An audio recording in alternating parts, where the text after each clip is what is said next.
आणि आता एक सविस्तर बातमी बघूयात। नगरसेवक रमेश म्हात्रेनं डॉक्टरांना मारहाण केल्याच्या प्रकरणी एक महत्त्वाची अपडेट समोर येते।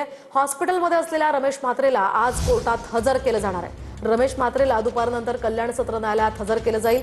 दरम्यान अटकेनंतर रक्तदाबाचा त्रास झाल्यामुळे म्हात्रे हॉस्पिटलमध्ये होता। नगरसेवक रमेश म्हात्रेला हजर करण्याचे कोर्टाने आता आदेश दिलेत। पोलिसांनी व्हीसीद्वारे सुनावणी घेण्याची विनंती केली होती, मात्र कोर्टात आणत नाही तोपर्यंत निर्णय देणार नाही यावरून कोर्ट भडकलाय।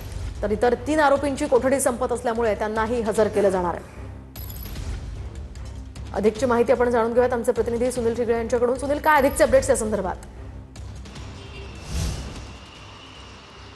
नक्कीच मोहिनी, आपण पाहिलं तर रमेश म्हात्रे यांना आज न्यायालयामध्ये पोलिसांना आणावे लागणार आहेत, कारण त्यांनी 2 दिवसापूर्वी जेव्हा बुधवारी त्यांना अटक केली होती त्यावेळेला बुधवारी न्यायालयामध्ये आणण्याचे म्हणजे 24 तासाच्या आतमध्ये पोलिसांनी अटक केल्याच्या 24 तासाच्या आतमध्ये त्यांना न्यायालयामध्ये हजर करण्याची ही प्रक्रिया आहे। मात्र आपण पाहिलं तर अटकेनंतर रमेश म्हात्रे यांना उच्च दाबाचा त्रास झाला होता व त्यानंतर त्यांना ठाण्यातील सिव्हिल रुग्णालयामध्ये दाखल करण्यात आले होते आणि हेच कारण देत पोलिसांनी कल्याण न्यायालयामध्ये काल एक अर्ज दाखल केला होता। त्या अर्जामध्ये 73 वर्षाचे आहेत ते आणि त्यांना एकच किडनी आहे आणि त्यांना रक्ताचा दाबाचा त्रास व्हायला लागला आहे, अशा प्रकारचा एक अर्ज दिला होता। मात्र ज्या पद्धतीने आपण पाहिलं तर कल्याण सत्र न्यायालयाने त्यांना कुठलीही प्रकारची अटक मानली जाणार नाही। जोपर्यंत त्यांना फिजिकली या ठिकाणी न्यायालयासमोर आणत नाही तोपर्यंत त्यांना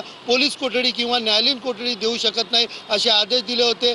त्यानंतर आज आपण पाहिलं तर त्यांना पोलिसांकडून ज्या रुग्णालयात आहे सिव्हिल रुग्णालयामध्ये डॉक्टरांचा फिटनेस सर्टिफिकेट घेत त्यांना आज कल्याण न्यायालयामध्ये आणणार आहेत आणि त्यानंतर आपण पाहिलं की त्यांच्या अगोदरच 3 आरोपींना देखील पोलिसांनी अटक केली होती।